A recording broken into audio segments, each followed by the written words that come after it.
The following program is intended for mature audiences.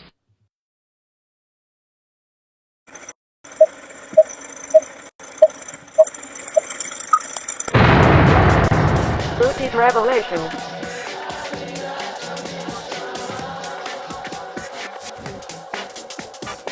The New World Order. This is a conspiracy.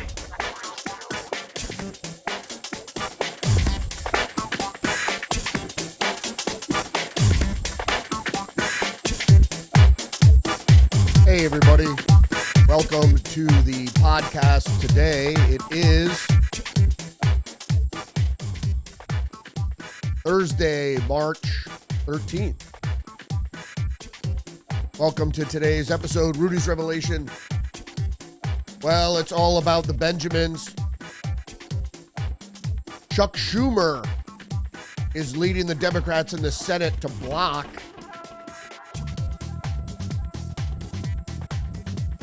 the continuing resolution, which basically amounts to a continuation of the Biden administration spending. So we're going to talk about that. It's going to be a light episode today. It's a light news day.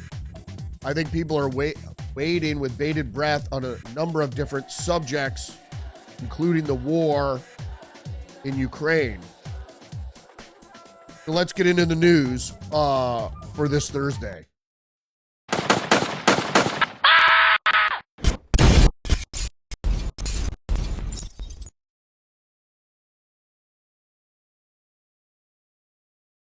We're going to start out with the Associated Press. The Associated Press reports egg prices continue to hit records as Easter and Passover approach, but some relief may be coming. It's already came. The Associated Press fails to report the fact that egg prices have gone down about $1 already. But they don't really mention that until about the third paragraph, where they say, but there may be some light at the end of the tunnel. The USDA reported last week that the egg shortages are easing and wholesale prices are dropping, which may be light, and it might provide relief on the retail side before this year's late Easter, which is 3 weeks later than last year. It said there have been no major bird flu outbreaks for 2 weeks. Well, that's interesting because the Trump administration has scaled back the culling of chickens, which actually brought about the egg shortage. But we have the New York Post reporting egg prices start to drop after bird flu shortage caused massive hikes. So as I just mentioned, it was the culling of chickens that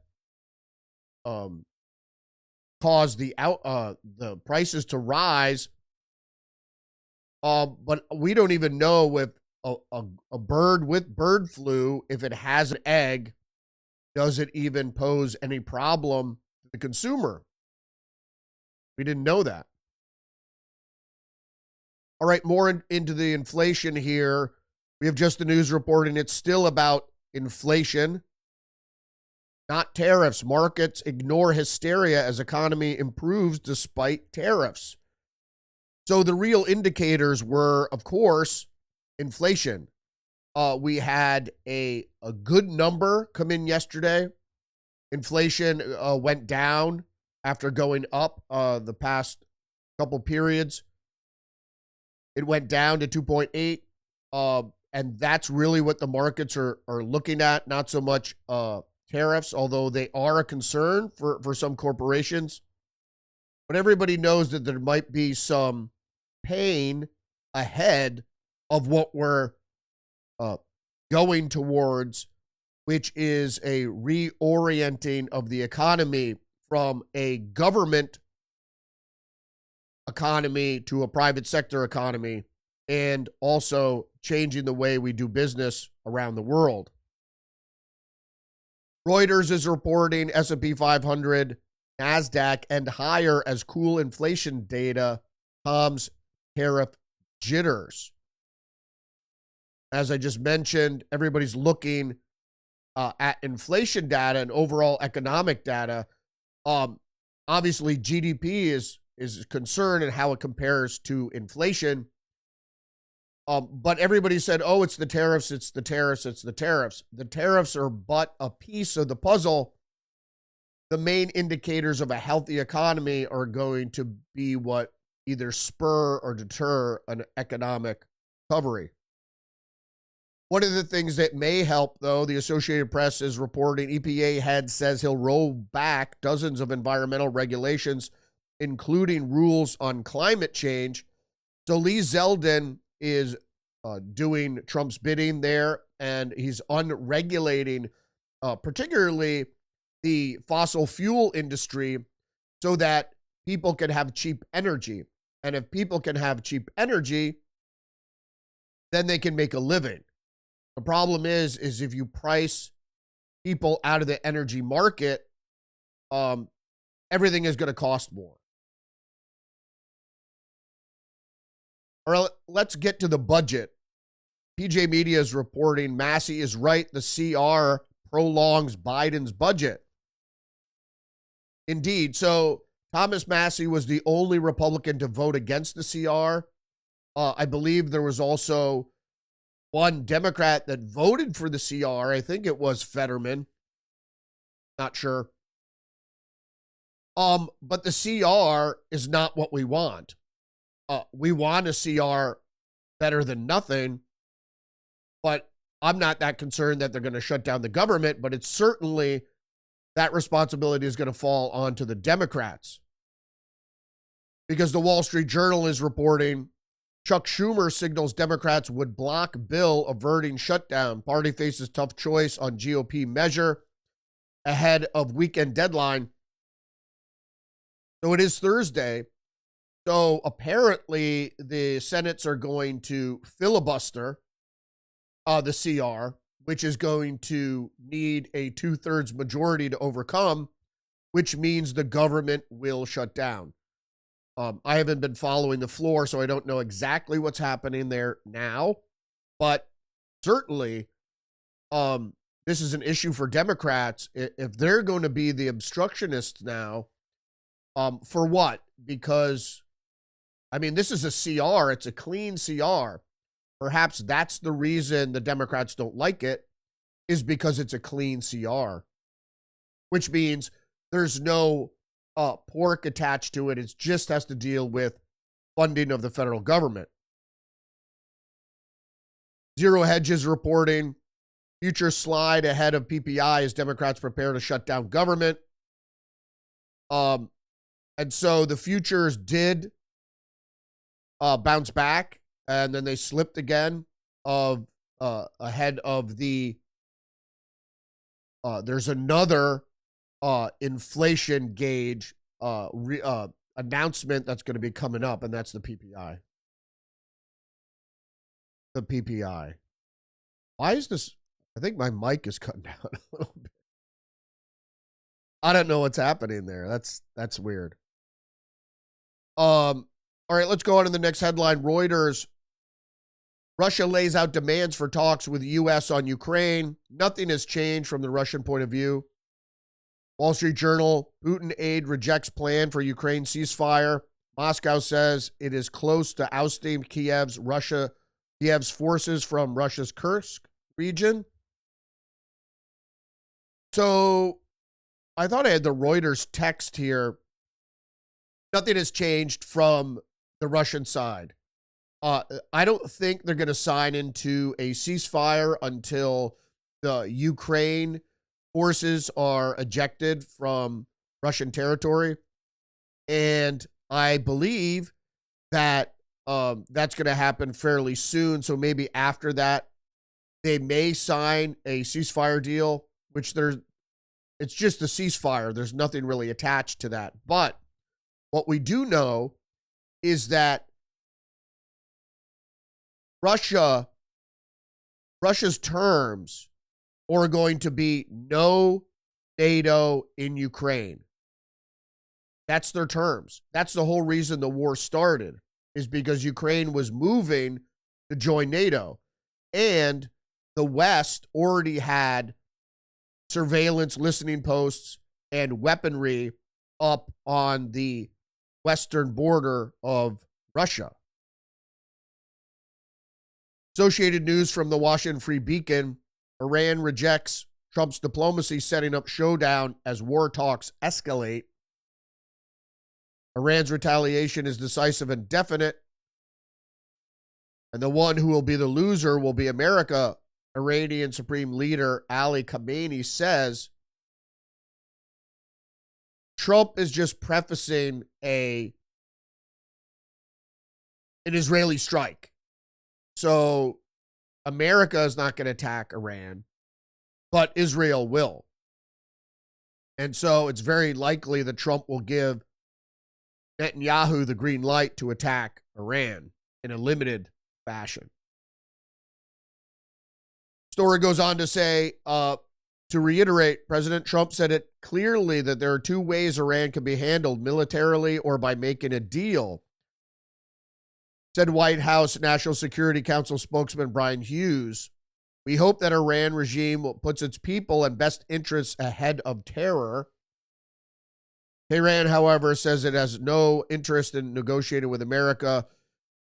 Iranian Supreme Leader Ali Khamenei was defiant on Wednesday when he promised to retaliate if the United States resorted to military force. He won't, as I said. It's going to be Israel. More headlines from Just the News. Trump tries refilling critical fuel stockpile, but Biden's drain may do lasting damage, experts say. Well, this story is concerning the Strategic Petroleum Reserve. So the United States stockpiles oil in case of an emergency, particularly war. So if the United States needed a vast amount of oil for the war machine, that it wouldn't have to pump it or buy it, that they would already have it. But the fuel prices are still pretty high. And in fact, Biden's drain on it did such lasting damage that it may take years to refill the reserve. Zero Hedge is reporting euro dips as Trump threatens 200% tariff on EU alcohol. So this may be damaging because we get a lot of alcohol from Europe. Wine, we get wine from France and other European countries, Spain. We get vodka from Europe. We get Guinness from Ireland. I don't know if we get much alcohol from England, but German beer, Belgian beer, Dutch beer, etc. So that could prove to be problematic. I don't drink much beer lately, but it could affect. I do drink Smirnoff in my martinis on occasion, so that could affect that vodka. Post-Millennial is reporting Congress to investigate attacks on Tesla dealerships as domestic terrorism.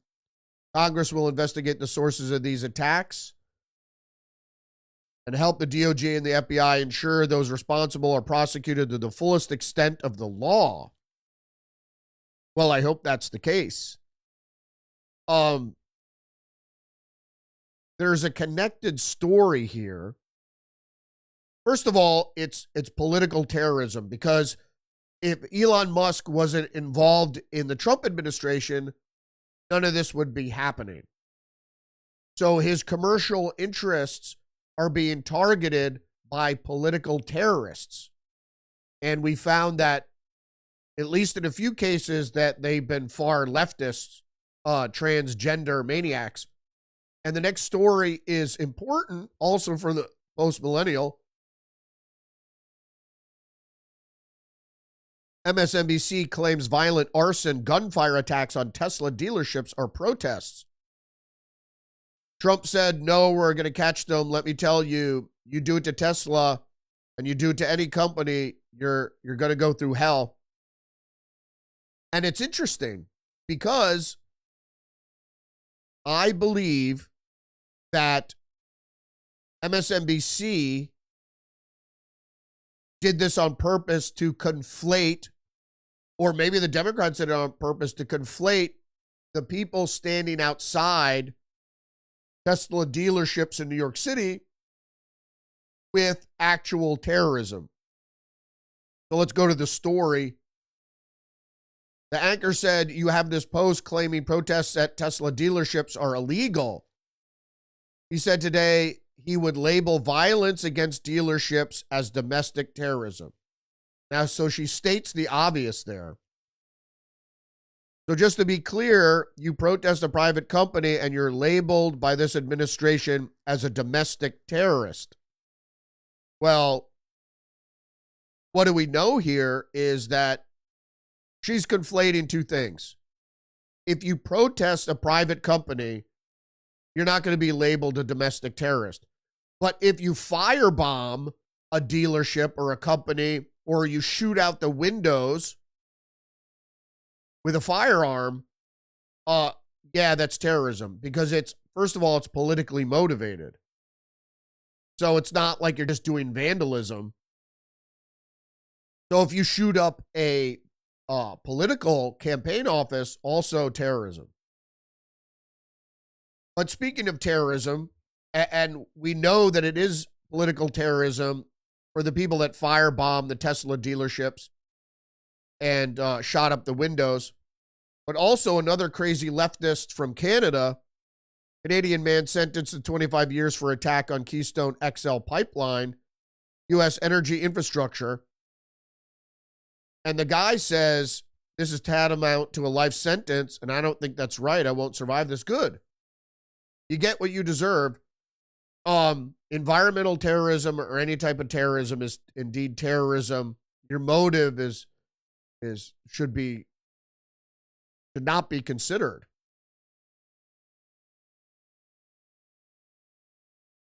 All right, moving on with the rest of this story here. A Canadian man has been sentenced to 25 years in federal prison for attacking energy infrastructure in the United States, causing $1.7 million in damages. A judge ruled that his crimes met the legal definition of terrorism. Indeed, it did. Cameron Smith, 50, originally from Toronto, but living in Astoria, Oregon, was sentenced on Monday. In addition to prison time, he'll be ordered to pay $2.1 million in restitution and a $250,000 fine. Smith also faces deportation on his release. Smith pleaded guilty in September to charges of destroying an energy facility. The attacks occurred in 2022 near Carpenter, South Dakota, and in 2023 near Ray, North Dakota. U.S. District Judge Daniel Traynor handed down 2 consecutive 12-year sentences, far exceeding the federal guidelines range of 3.5 to 4.25 years per count. These things have to be taken very seriously, because this is, the left has launched an insurgency against a democratically elected conservative populist government.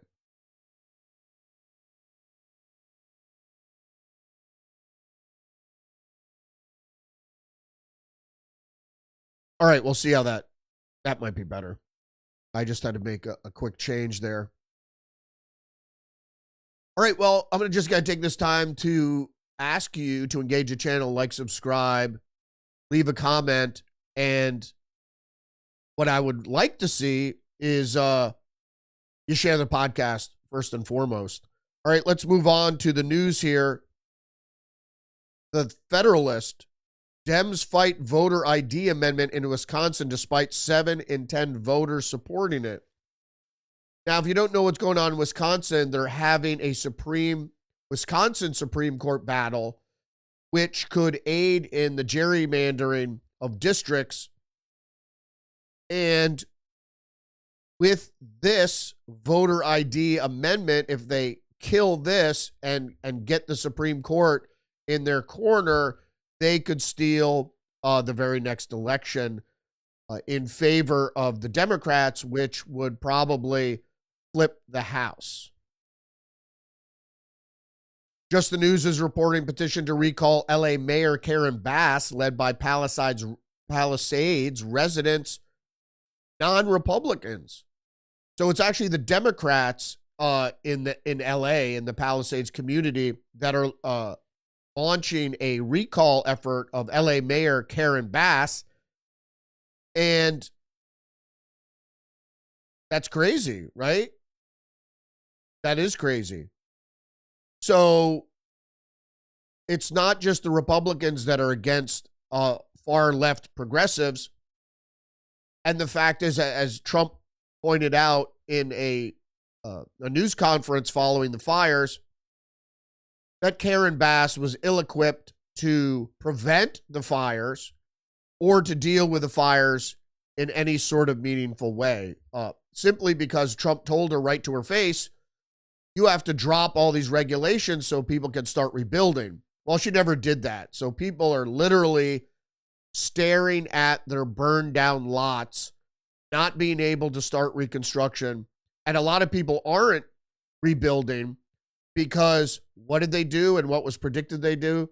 The planning and zoning there in LA. Well, they made it even more restrictive to build. And we know this was all done on purpose. They allowed the fires to happen on purpose so they could build their 15-minute city ahead of the Los Angeles Olympics. Speaking of California, the Federalist is also reporting Gavin Newsom is trying to use his podcast to rehabilitate his far left image. So what he does is, this is Gavin Newsom. What he does during the podcast is he invites MAGA conservatives on, and then he he debates with them and then agrees with them. And this is trying to bring it doesn't really bring him to the center, but as far as people are concerned, this does bring him to the center. But don't be confused that he's a far left progressive. Speaking of far left progressives, let's see now. The Boston Herald, amid federal attacks, in quotation marks, Boston City Council declares hub a sanctuary city for transgender people.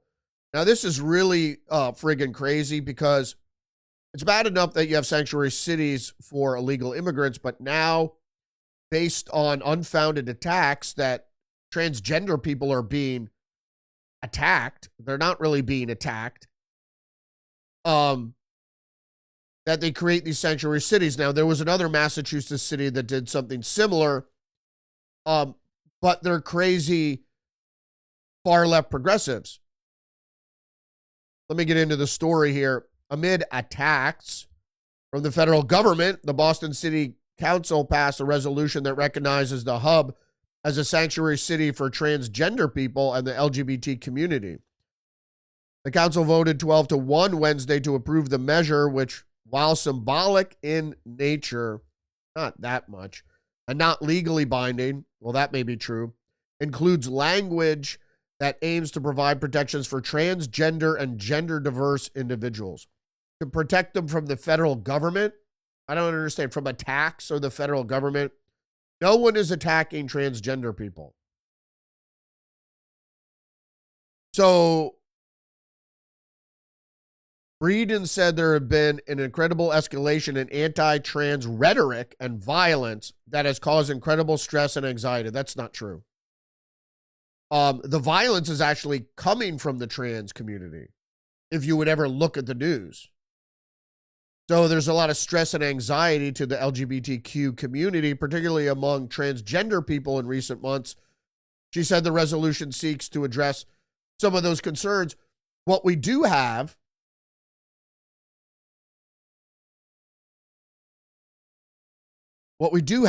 certainly is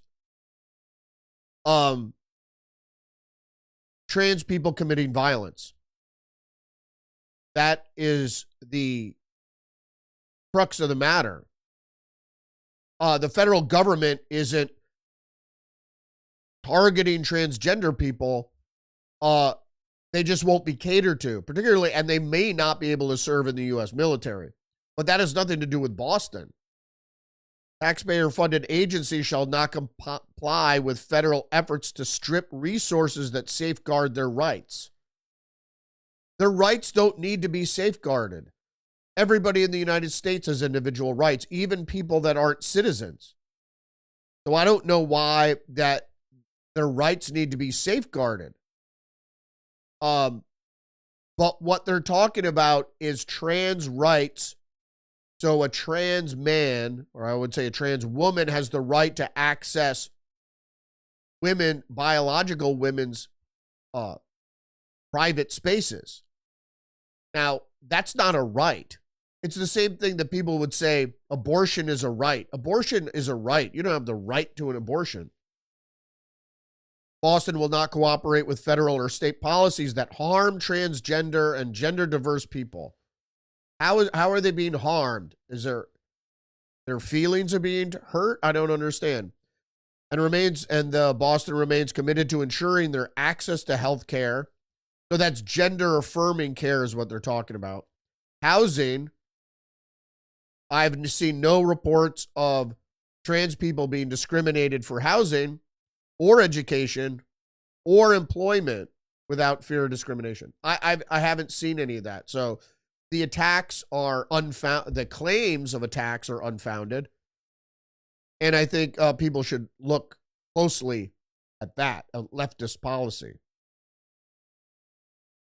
All right, moving along. Stay with me now. I shit you not. Rainforest decimated to build mega road for UN climate change summit. So there's going to be another summit in Brazil, probably in Rio, the Rio de Janeiro summit. So they may put it in the rainforest. So what they're doing is they're building a big public road through the rainforest to host a UN climate change summit. So these people are completely whacked because they did this before. The Rio summit, there's a desert in South America. Was it Chile? Or maybe it was even Brazil. But it's protected land. No humans could go there. But some activists went there to spell out something that people could see from the air. So the attendees of the climate summit, when they flew over this desert that was protected, so actually activists went into this protected area to spell out this message to attendees of the UN climate summit. So they're actually affecting the environment, protected areas of the environment, including rainforest, to host a summit. It's the same thing with the attendees of the summit arriving in private jets.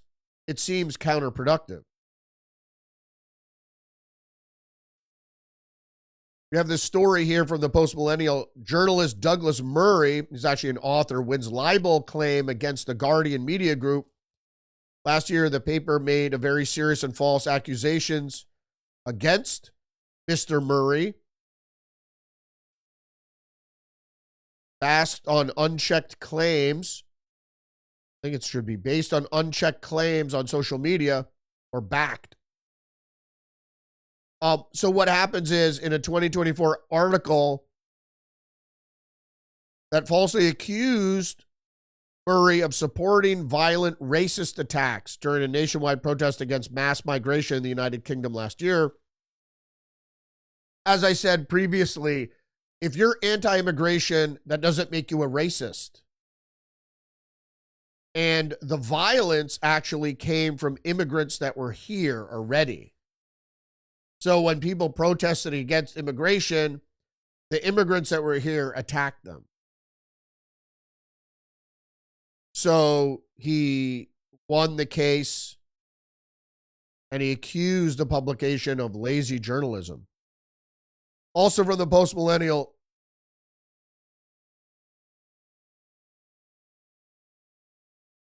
"84% of illegal immigrants arrested by ICE in Houston operation had criminal convictions, charges in the U.S.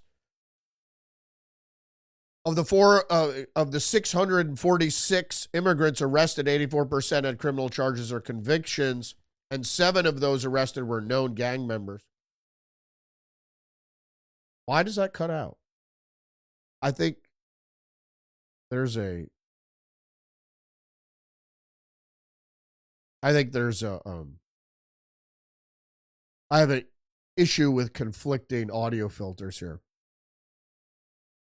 Realistically, with the ICE raids, everybody who is an illegal immigrant should be removed.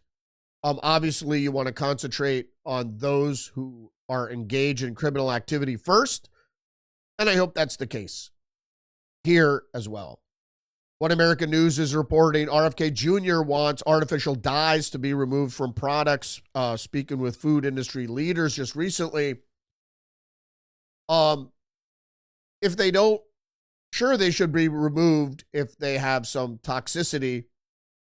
But I believe that if they're not removed, they should be warnings. Like, it always says like natural flavors or natural colors or whatever. If there's artificial color in there, it should be right there on the label. So you don't have to strain and look at the ingredients at the very end there and try to decipher what exactly is in there.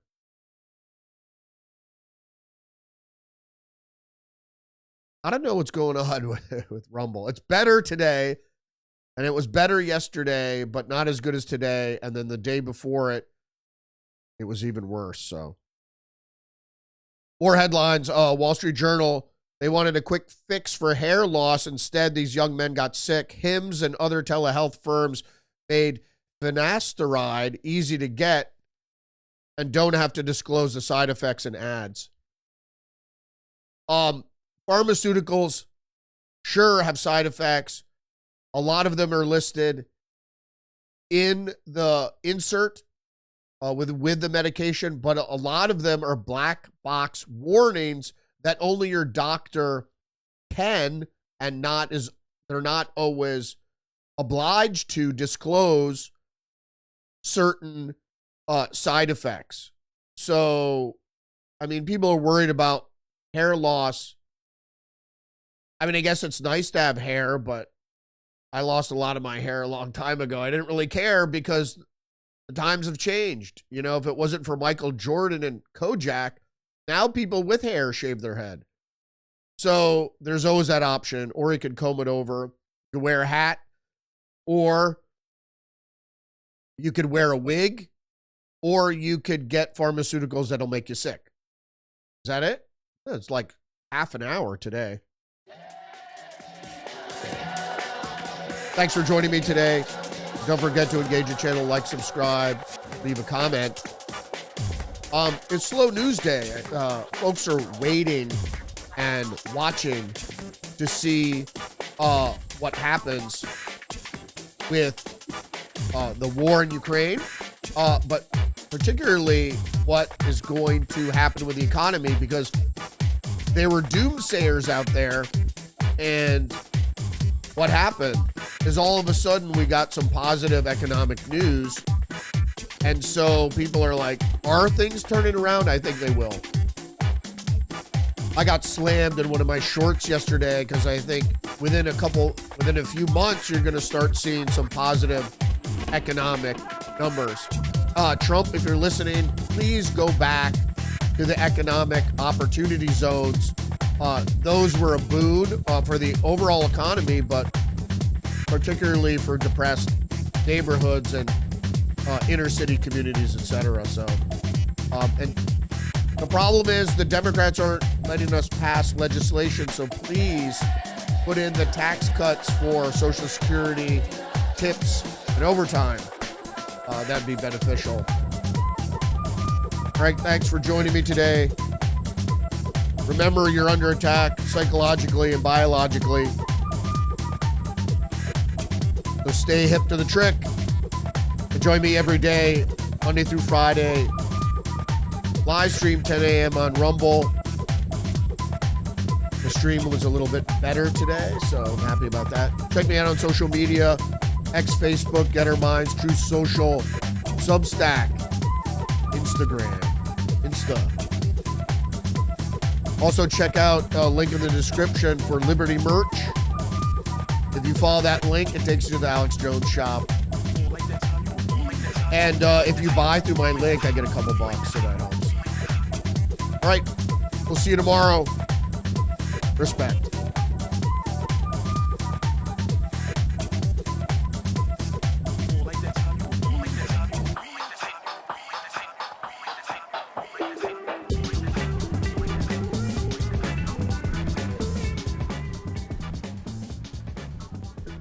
I'm Donald Trump, and I approve this message.